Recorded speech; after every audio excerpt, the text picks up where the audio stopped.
Es šobrīd atrodos Rīgā, Brīvības gatvē un stāvu pie Rīgas vagonrūpnīcas galvenās ieejas. Bet tā ieeja tur, bet mans fokus šobrīd vērsts uz tām ēkām un uz kādreizējo uzņēmumu, kas atradās tajās ēkās, jo tam arī ir zināma saistība ar dzelzceļu. Proti, jūs visdrīzākais atpazīstat, tās ir VEF ēkas, bet tie pirmsākumi meklējami nedaudz senāk. Uzņēmums VEF ar tādu nosaukumu šeit parādījās faktiski 1930. gadā. Pirms tam, pirms Pirmā pasaules kara, šeit bija citi uzņēmumi, un viss sākās ar pavisam elementārām elektrotehniskajām darbnīcām.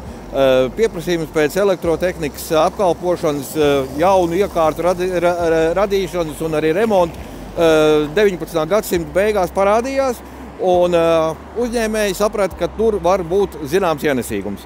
Bet sākumā, protams, tas viss gāja ļoti lēni.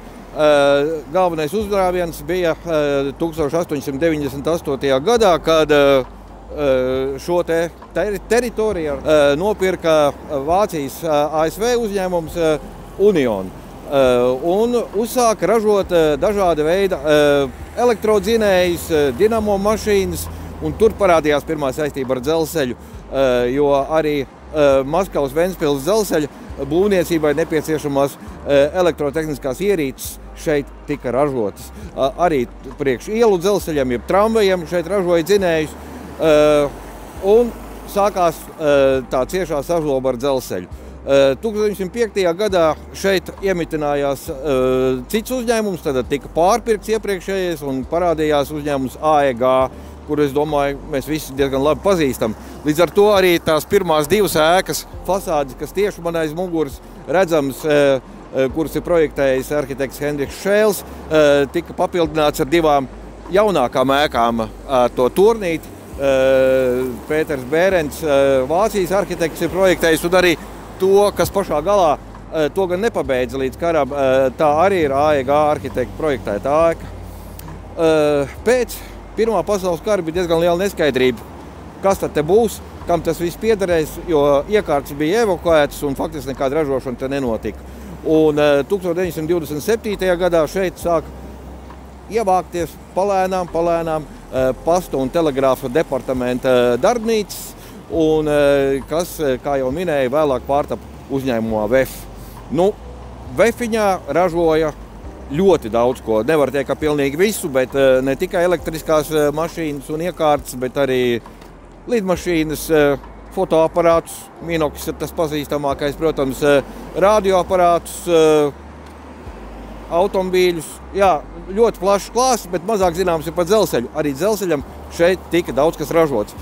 Protams, tās galvenokārt bija elektriskas iekārtas saistītas ar signālu un pārmīgu bloķēšanu, kā arī paši semafori, pārbrauktuvju barjeras un zīžļu aparāti. Tā kā diezgan daudz ļoti nepieciešama Latvijas dzelzceļam saimniecībai iekārtu šeit tika ražots. Pēc Otrā pasaules kara VEFs turpināja savu darbību, koncentrējoties jau tieši uz telefona aparātiem un galvenokārt, protams, uz telefona centrālēm. Tā tas gāja līdz 1999. gadam, kad uzņēmums faktiski beidza pastāvēt, bet nebeidza pastāvēt ēkas, nebeidza pastāvēt rūpnīcas ražošanas korpusi. Tie tiek izmantot tagad dažādiem mērķiem, bet tā vajadzība tieši pēc tādas masveida ražošanas, kā mēs to zinājām un izpratām padomju varas gados, tā, protams, vairs nav. Un toties uzņēmumi, kas šeit ir iemitinājušies, kā piemēram pēc Mikrotika, ir pat varbūt vērtīgāki savā kopējā bilancē nekā tas bija viens pats VEFs, kas toreiz strādāja padomju varas gados.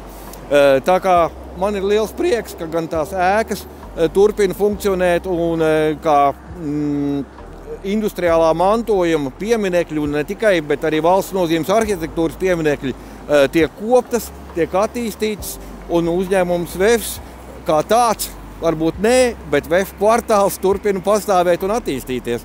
Un tas ir tas labākais, kas var notikt ar šādi te liela mēroga uzņēmumiem, kuru ražošana, protams, mūsdienās ir stipri pārprofilēta.